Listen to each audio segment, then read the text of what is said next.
যেই নারী পর্দা করবে না, আল্লাহর কসম করে মাহফিল থেকে আমি বলতেছি, ওই নারীর সন্তান কোনোদিন সুসন্তান হবে না। ওই নারীর যতগুলো সন্তান হবে, প্রত্যেকটা সন্তান কুসন্তান হবে, তার একটা সন্তানও কাজে আসবে না।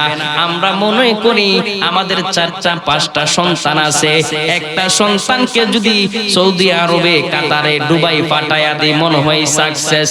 না না না, সন্তান কি ওই পরজগতের জন্য হইল কি হইল না, আপনি আমার দেখার দরকার আছে। কারণ টাকা দিয়ে জান্নাত কেনা যাবে না। টাকা দিয়ে আপনি বাড়ি গাড়ি করতে পারেন, কিনতে পারেন, কিন্তু আপনি টাকা দিয়ে জান্নাত কিনতে পারবেন না।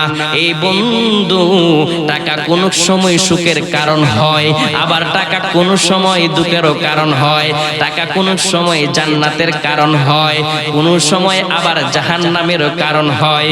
বন্ধুরে আমার, আপনার মেয়েটা কলেজে পড়ে, ইউনিভার্সিটিতে পড়ে, আপনি খোঁজ রাখেন না আপনার মেয়েটা কিভাবে চলাচল করতেছে, বাড়ি থেকে সে পর্দা করে যাচ্ছে কিনা, ওই জায়গায় গিয়ে কি করতেছে আপনি তালাশি করতেছেন না, কোন ছেলের সাথে মিশতেছে কিনা সেটাও আপনার দেখতে হবে, পর্দা করতেছে কিনা সেটাও আপনার দেখতে হবে। কারণ আপনার সন্তানকে যদি আপনি শিক্ষা না দেন, ওই সন্তানের মধ্যে যত আপনার নাতিপুতি আসবে, একটা সন্তানও নাতিপুতিও আপনার কাজে আসবে না, আপনার কাজে আসবে না। আপনি তাদেরকে নিয়ে জাহান্নামে যাইতে হবে। দু জাহানের বাদশা, রহমতের নবী, মায়ার নবী একদিন বসে রইলেন। এক অন্ধ সাহাবী আমার মায়ার নবীর কাছে আসলো। আমার নবীর বিবিরা পিছনে ছিলেন। আমার নবী বলতেছেন, এই আমার সহোদর মুনিরা রে, তোমরা তোমাদের পর্দা করে ভিতরে চলে যাও। হঠাৎ করে একজন স্ত্রী বলতেছেন, ইয়া রাসূলুল্লাহ, ইয়া হাবিবাল্লাহ, মায়ার নবী গো, ও দু জাহানের নবী, আপনি আমাদেরকে ঘরে যাইতে বলতেছেন পর্দা করতে। ও মায়ার নবী, আপনার যেই সাহাবী আসলো, সেই সাহাবী তো অন্ধ, দেখতে পায় না। আল্লাহর হাবিব, দু জাহানের বাদশা, রহমতের নবী, মায়ার নবী ডাক দেয়া কয়, আমার সহোদর মুনিরা রে, সে না হয় তোমাদেরকে দেখতে পারে না, কিন্তু তোমরা তো তাকে দেখতেছো। আল্লাহর হাবিব যখন এই কথা বললেন, তোমরা পর্দা করো, তোমরা ঘরের ভিতরে চলে যাও, নয়তো হাসরের দিন আল্লাহ যদি আমাকে জিজ্ঞাসা করে, আমি লজ্জা পেয়ে যাব।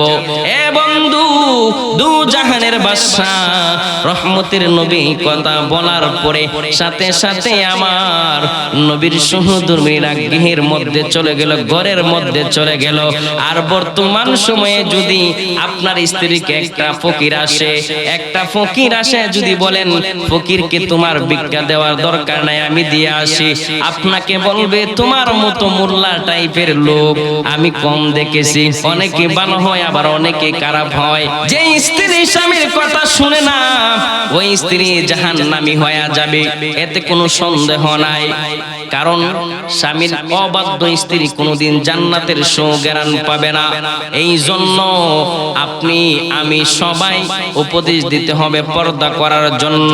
যদি উপদেশ দেওয়ার পরেও না মানে, আপনি শাসন করতে হবে। আমরা পর্দার ব্যাপারে আমরা শাসন করতে চাই কি চাই না? এ বন্ধু, রাবিয়া বসরি একজন মহিলা আল্লাহর ওলি ছিল, নাম শুনছেন নি আপনারা? রাবিয়া বসরি উনি একজন মহিলা আল্লাহর ওলি ছিল, এত রিয়াজত করতেন আল্লাহর। হঠাৎ একদিন উনি দেখলেন, উনি যেই জায়গার মধ্যে মলত্যাগ করতেন, বাথরুম করতেন, ওই জায়গার মধ্যে যে একটা টিল্লা ছিল। আমরা যখন বাথরুমে যাই বদনা ইউজ করি, বর্তমান সময়ে কিন্তু টিল্লা নাই, ওই সময়ে টিল্লা ছিল। উনি ওনার দাসীকে বলতেছেন, এ আমার দাসী, আমার ওই টিল্লাটা কোথায় গেল? টিল্লাটার কথা চিন্তা করে কান্না করতেছেন। আর ওনার যে দাসী ছিল সে বলতেছেন, হে আল্লাহর বান্দি, আপনি সামান্য একটি মাটির টিলার জন্য কেন কান্না করতেছেন? রাবিয়া বসরি ডাক দিয়া কয়, আমার দাসী, তুমি বুঝবা না, এতদিন আমি যে টিল্লাটা ব্যবহার করতাম সে আমার লজ্জা লজ্জাস্থান দেখেছে, আমার অঙ্গের অনেক কিছু দেখেছে, আজকে এটা হারিয়ে গেছে, সেই বয়ে আমি চিন্তা করতেছি আরেকটা নতুন টিল্লা আবার আনার পরে সে আবার নতুন করে আমার লজ্জাস্থান দেখবে। একবারও কি চিন্তা করেছেন মাটির একটা সাধারণ টিল্লা, যার কোনো প্রাণ নাই, যার কোনো কিছু নাই, কোনো কিছু করারও ক্ষমতা নাই, সেই চিন্তা করে রাবিয়া বসরি কান্না করতেছেন। কিন্তু আজকে আপনি আমার মা বোনেরা কত পরপুরুষের সাথে যায়, কত পরপুরুষের সাথে চলাচল করে, তারপরেও আপনি আমি কিছু বলি না, তাদের অন্তরে জাহান্নামের বই ঢুকে না। এই বন্ধুরে, এই জন্য সমাজের আজকে এই দুরবস্থা। আমার অনেক মা বলে আমার সন্তানের জন্য একটু দোয়া কইরেন, সন্তানটা কথা শুনে না, হুজুররা তো বলতে সাহস পায় না যে আপনি গোমা পর্দা করেননি, আপনি স্বামীর খেদমত করেননি, আপনি আল্লাহর বিধান মানেননি। বন্ধুরে, খোঁজ নিয়ে দেখেন ওই অবাধ্য নারীর অবাধ্য সন্তান এই জন্য কথা শুনে না, ওই নারী কোনোদিন পর্দা করেনি, এই জন্য তার সন্তান কুলাঙ্গার হয়ে গেছে। বন্ধুরে, এর জন্য আপনি আমি কিন্তু দায়ী। বন্ধুরে, আখিরাতের কথা চিন্তা করে আপনি আমাকে কিন্তু উপদেশগুলো দিতে হবে, আপনি আমার মা বোনকে ঠিক করতে হবে। মনে করতেছেন সন্তান জন্ম দিছি শেষ, না না, সন্তান জন্ম দিয়ে কিন্তু শেষ হয়ে যায় না। সন্তান জন্ম দেওয়ার পরে পরিপূর্ণ দায়িত্ব পালন করা আপনি আমার দায়িত্ব। যদি আপনি দায়িত্ব না পালন করেন, দায়িত্ব অবহেলা করেন, তাহলে ওই দায়িত্ব অবহেলার কারণে আপনি আমাকে একদিন জাহান্নামের লাকড়ি হইতে হবে। আমরা কি জাহান্নামের লাকড়ি হতে চাই? যদি না হতে চাই, আপনি আমার মা বোনদেরকে সেই বিষয়ে সব সময় উপদেশ দিতে হবে। নাকি বই পাবেন? বই পাওয়ার কোনো দরকার নাই। আপনি বলবেন, মা তুমি আমার মেয়ে, ডাক দিয়ে বলবেন যে জাহান্নামের কথা স্মরণ করুন, কবর জগতের কথা চিন্তা করুন। যদি কবর জগতের কথা চিন্তা না করুন, তাহলে কিন্তু ওই জগতে কোনো উপায় থাকবে না। আল্লাহ রাব্বুল আলামিন যেন আপনি আমার মা বোনকে পর্দা করার তৌফিক দান করে। সবাই বলেন আমিন। দুনিয়াতে আপনি আমার ঘর পুরাতন হয়ে গেলে সেই ঘরের কথা চিন্তা করি, ঘর যদি ভেঙে যায় ওই ঘরের কথা চিন্তা করি, নতুন ঘর কিভাবে নির্মাণ করব। ঘরে যদি আবর্জনা লেগে থাকে সেটা পরিষ্কার করি, বিল্ডিং এ যদি মরিচিকা পড়ে যায় সেটাকে আমরা পরিষ্কার করি, পরিষ্কার করে সুন্দর রং করি। কিন্তু একবারও চিন্তা করেছেন যেই কবরে যাইতে হবে ওই কবর আপনি আমি কিভাবে সুন্দর করব? আল্লাহর রাসূল বলেন যে আল্লাহর বান্দার যত বেশি কবর সুন্দর হবে, ওই আল্লাহর বান্দার হাসর নাসর ফুলচিরাত তত সুন্দর হবে।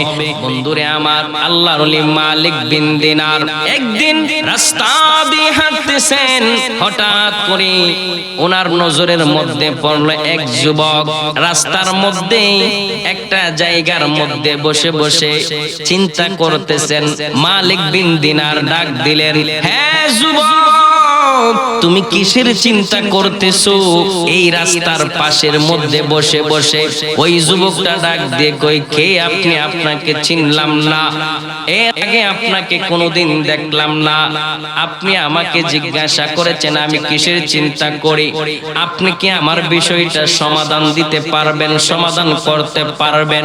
আল্লাহর ওলি মালিক বিন দিনার ডাক দিয়ে কই, যুবক, তুমি আমাকে চিনতে পারো নাই, আমি হইলাম মালিক বিন দিনার। ওই যুবক ডাক দিয়ে কয়, মালিক বিন দিনার আপনি? তাহলে আমি এর আগে আপনার অনেক নাম শুনেছি কিন্তু কোনোদিন দেখি নাই। হে মালিক বিন দিনার, শুনেছি আপনি অনেক মানুষকে পরিবর্তন করে দেন, আমার বিষয়টা যদি আপনার কাছে খুলে বলি হয়তো আপনি সমাধান দিতে পারবেন। এই মালিক বিন দিনার, আপনি যেই শহরের মধ্যে প্রবেশ করলেন গো, ওই শহরের বাদশার ছেলে হইলাম আমি, কিন্তু আমার বাবা নাই, এখন বাদশাহিত্বের দায়িত্ব আমার কাঁধে। কিন্তু আমি খেয়াল করে দেখলাম আমার যে বাড়িটা রয়েছে মরিচিকা পড়ে গিয়েছে, জরাজীর্ণ হয়ে গেছে। আমি যখন আমার রাজ্যের মধ্যে বিচরণ করি, চলাচল করি, আমাকে মানুষে হাসি ঠাট্টার মধ্যে নিয়ে নেই, আমার বাড়ি নিয়ে, আমার ঘর নিয়ে মজা মস্কারা করে। এ মালিক বিন দিনার, অনেকে আমাকে বলতেছে, হে বাদশার ছেলে, তোমার এমন বাড়িতে থাকা মানায় না, তুমি সুন্দর একটা বাড়ি করো, যেন সেই বাড়ি দেখে তোমার সুনাম হয়। বর্তমানে যদি আপনি আমার বাড়ি মরিচিকা পড়ে যায়, মানুষে মজা মারে কি মারে না? ঘর যদি ভেঙে যায়, ওই ঘরের কথা আপনি আমি চিন্তা করে কি করে না আওয়াজ দিবেন? করিনিও? হে আল্লাহর বান্দা মালিক বিন দিনার, আমি কিভাবে একটা নতুন ঘর নির্মাণ করব, কিভাবে ওই ঘরটাকে সুন্দর দেখাবে, কিভাবে করলে আমাকে একটা উপদেশ দেন। মালিক বিন দিনার ডাক দেয়, কই যুবক, এই যুবক, আমি তোমাকে এর আগে কোনোদিন দেখিনি, কিন্তু তোমার কথা শুনে আমি বুঝলাম তুমি ঘর নিয়ে চিন্তিত আছো। এ যুবক, তোমার ঘরটা এমন হলে কেমন হয়? যদি ঘরটার মধ্যে একটা স্বর্ণের ইট থাকে, একটা রূপার ইট থাকে, একটা হীরা মুক্তার ইট থাকে, আরো সুন্দর হয়। যদি এমন ঘর হলে তোমার কেমন হয়? ওই যুবক ডাক দিয়ে বলতেছে, মালিক বিন দিনার, এমন ঘর হলে তো আমার জন্য ভালো হয়, আমি এই ঘর কিভাবে পাবো আপনি বলে দেন গো। মালিক বিন দিনার ডাক দিয়া কই, যুবক, তুমি প্রাসাদ তৈরি করার জন্য যে টাকা পয়সা রেখেছো, ওই টাকা পয়সা নিয়ে আমার সাথে তুমি দেখা করবা। মালিক বিন দিনার একটা ডেট দিলেন, একটা সময় দিলেন। যুবক মালিক বিন দিনারের কথা অনুযায়ী যেই দিনটাকে ওই মালিক বিন দিনার যুবককে বলে দিয়েছিল যাওয়ার জন্য, যেই দিনে যাওয়ার জন্য বলেছিল রে বাবা, ওই যুবক সেই দিন সেই সময়ে রওনা হইলেন মালিক বিন দিনারের বাড়িতে। মালিক বিন দিনারের বাড়িতে যখন ওই যুবক টাকা পয়সা নিয়ে গেল, টাকা পয়সা নিয়ে যাওয়ার পর বলতেছে, এই এলাকার মানুষ, তোমরা কি জানো মালিক বিন দিনারের প্রাসাদটা কোথায়? ওই যুবক ভেবেছে যেই লোকে আমাকে হীরার মুক্তার স্বর্ণের রূপার ইটের ঘর দিতে পারবে, সেই লোকের অবশ্যই স্বর্ণের ঘর রয়েছে। কিন্তু যুবক এক একজনকে বলতেছে, তোমরা কি মালিক বিন দিনারকে চিনো, তার প্রাসাদ চিনো? লোকে বলতেছে ওনার কোনো প্রাসাদ নাই, কিন্তু যুবক বিশ্বাস করে না, না না, এটা আমি বিশ্বাস করি না। আমাকে উনি বলেছে আমি যেই টাকা বরাদ্দ রেখেছি আমার প্রাসাদ তৈরি করার জন্য ওনার কাছে নিয়ে আসতে, উনি প্রাসাদবিহীন থাকতে পারে না। ওনার হয়তো একটা সাম্রাজ্য আছে, সুন্দর বাড়ি আছে, সুন্দর ঘর আছে। হঠাৎ করে একটা মানুষ ডাক দিয়া কয়, এই আল্লাহর বান্দারে, আসো তোমাকে মালিক বিন দিনারের প্রাসাদটা দেখায় নিয়ে আসি। ওই আল্লাহর বান্দা যখন যুবককে নিয়ে যেতে লাগলেন একটা মরুভূমির মধ্যে, তার পিছনে পিছনে যুবক যাইতে লাগলো। যখন যাইতে লাগলো রে বাবা, হঠাৎ করে গিয়ে দেখেন মরুভূমির মধ্যে একটা ঘর, বাতাসে হেলে বাতাসে দুলে, এইদিকে ভাঙ্গা এইদিকে ভাঙ্গা, বলতেছে এটা হলো মালিক বিন দিনারের টাকার জায়গা। যুবক বিশ্বাস করে না যে এমন একটা ঘরের মধ্যে তিনি থাকতে পারেন। হঠাৎ করে মালিক বিন দিনার উপস্থিত হয়ে গেলেন, বলতেছেন, যুবক তুমি আসলা, আমার কথা অনুযায়ী আসলা, তুমি কি তোমার টাকা পয়সা নিয়ে এসেছো? যুবক বলতেছেন, হ্যাঁ। আপনি এমন ঘরের মধ্যে কিভাবে থাকেন? আপনি আমাকে আবার প্রতিশ্রুতি দিলেন আপনি আমাকে স্বর্ণের ঘর দিবেন, এমন ঘরে থেকে আপনি কিভাবে স্বর্ণের ঘর দিবেন গো মালিক বিন দিনার? মালিক বিন দিনার ডাক দিয়ে কই, যুবক তোমার তোমার যদি স্বর্ণের ঘর হয় তোমার কেমন হয়? বলে খুব ভালো হয়। তাহলে টাকাগুলো আমাকে দিয়ে দাও, তোমার মৃত্যুর পরে তুমি ওই পরকালে স্বর্ণের ঘর পাবে। আল্লাহ ওয়াদা দিয়েছেন যারা দুনিয়াকে ভালোবাসে না, যারা আল্লাহকে ভালোবাসে, আল্লাহর রাসূলকে ভালোবাসে, জান্নাতে আল্লাহ তাদেরকে সুন্দর সুন্দর ঘর দান করবে। জবান খুলে বলেন না সুবহানাল্লাহ। যুবক একবারও বললেন না মালিক বিন দিনার আপনি টাকা নিয়ে করবেন কি? যুবক হঠাৎ করে বলতেছেন মালিক বিন দিনার, যেই লোক এমন বাঙ্গা করে থাকতে পারে গো, ওই লোক কোনোদিন বাটপার হইতে পারে না, চিটার হইতে পারে না। আমি আপনাকে টাকাগুলো দিয়ে দিলাম, এখন আপনি বলুন আমার কি করতে হবে? মালিক বিন দিনার বলতেছে তুমি আল্লাহ এবং আল্লাহর রাসূলের কাজগুলো করতে হবে। মালিক বিন দিনার যখন এই কথাগুলো বলল, যুবক বলল আমার এত পরিশ্রমের টাকা আমি আপনাকে দিয়ে যাব, কিন্তু আমার একটা শর্ত আছে গো মালিক বিন দিনার। মালিক বিন দিনার ডাক দিয়া কই যুবক তোমার আবার কি শর্ত? যুবক বলতেছে তাহলে শুনুন, আপনি যে আমাকে মৃত্যুর পরে জান্নাতের গ্যারান্টি দিলেন সেটা যদি লিখিত আকারে দেন তাহলে আমি আপনাকে টাকাগুলো দিয়ে যাব। ওই যুবক যখন এই কথা বললেন মালিক বিন দিনার বলতেছে তুমি একটি কাগজের টুকরা আনো। মালিক বিন দিনার লিখে দিলেন যে তুমি মৃত্যুর পরে জান্নাত পাইবা যদি আমার কথা অনুযায়ী চলো। মালিক বিন দিনার টুকরাটা যখন লিখে দিলেন, যুবক টুকরাটাকে পকেটের মধ্যে ঢুকায়া দিল রে বাবা। ঢুকায়া দেওয়ার পরে যখন যুবক চলে যাইতেছে, হঠাৎ মালিক বিন দিনার ডাক দিয়া কই যুবক আমার যদি টাকার লোভ থাকতো তাহলে আমি বাঙ্গা ঘরের মধ্যে থাকতাম না। আমি তো আমার আল্লাহর পাগল, আমি দুনিয়ার পাগল না, আমি আল্লাহর রাসূলের পাগল।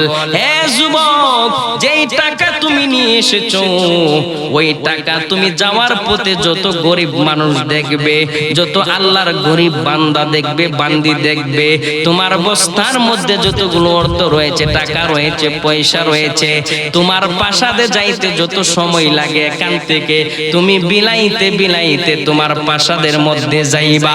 জবান খুলে বলেন না সুবহানাল্লাহ। এ বন্ধু আমার, ওই যুবক যখন মালিক বিন দিনারের কাছ থেকে বিদায় নিয়ে যাইতেছে, বিদায়ের পথে উনি রাস্তার মধ্যে যত আল্লাহর বান্দা ছিল গরিব তাদেরকে টাকা বিলাইতে বিলাইতে গেছেন। তাদেরকে টাকা বিলাইতে বিলাইতে সমস্ত টাকা আল্লাহর রাস্তায় খরচ করে উনি প্রাসাদের মধ্যে ফিরে গেলেন। যখন প্রাসাদের মধ্যে ফিরে গেলেন, বন্ধুরে আমার, বাবারে আমার, যখন উনি প্রাসাদের মধ্যে ফিরে গেলেন, রাত্রি বেলা ঘুমাইলেন। রাতের বেলা ঘুমানোর পর আজরাইল আলাইহিস সালাতু ওয়াস সালাম ওনার জানটাকে কবজ করে নিলেন। যখন কবজ করে নিলেন রে বাবা, হঠাৎ করে মালিক বিন দিনারের কাছে খবর আসলো আপনি যেই যুবককে জান্নাত দেওয়ার কথা ওয়াদা করেছেন, প্রাসাদ তৈরি করে দিবেন, জান্নাতে ওয়াদা দিয়েছেন, ওই যুবক মারা গেল। মালিক বিন দিনার ছুটে গেল ওই যুবকের বাড়িতে, গিয়ে দেখলেন ওই যুবকের কাফন দাফন হয়ে গেছে। যুবকের যখন কাফন দাফন হয়ে গেছে রে বাবা, আল্লাহর ওলি মালিক বিন দিনার ওই যুবকের জন্য দোয়া করে চলে আসলেন। মালিক বিন দিনার কান্না করতেছেন, আল্লাহ তুমি যেহেতু তাড়াতাড়ি ওই যুবককে কবুল করবা, আমি কিন্তু জানতাম না গো আল্লাহ, এত দয়া যে তুমি যুবকের উপর করবা আমার কল্পনার মধ্যে ছিল না। এই কথা বলে যখন চলে আসলো, দোয়া করে চলে আসলো, মসজিদের মধ্যে প্রবেশ করে মালিক বিন দিনার আল্লাহর কাছে সিজদায় পড়ে গেলেন, আল্লাহ আমি যে ওই যুবককে কথা দিয়ে দিলাম জান্নাতের মধ্যে ঘর দিব গো আল্লাহ, ও আল্লাহ যদি ওই যুবক জান্নাতের মধ্যে ঘর না পাই তাহলে কিন্তু আমি লজ্জিত হইব। হঠাৎ করে দেখতেছেন ওই যুবকের ছবি মসজিদের মেহরাবের মধ্যে দেখা যায়, আর ওই যুবক বলতেছে হে মালিক বিন দিনার আর কান্না করবেন না, আপনার কথা অনুযায়ী, ওয়াদা অনুযায়ী আল্লাহ আমাকে মৃত্যুর পরে জান্নাতের মধ্যে ঘর নির্মাণ করে দিয়েছে। জবান খুলে বলেন না সুবহানাল্লাহ। কোন মালিক বিন দিনার? খুশি হয়ে গেলেন। আল্লাহর ওলিরা যারা ওয়াদা করে তা কিন্তু সত্য হয়ে যায়। তো আমরা আল্লাহ এবং আল্লাহর ওলিদের রাস্তায় চলতে চাই কি চাই না? আল্লাহ যেন আপনি আমাকে কবুল করে, সবাই বলেন আমিন।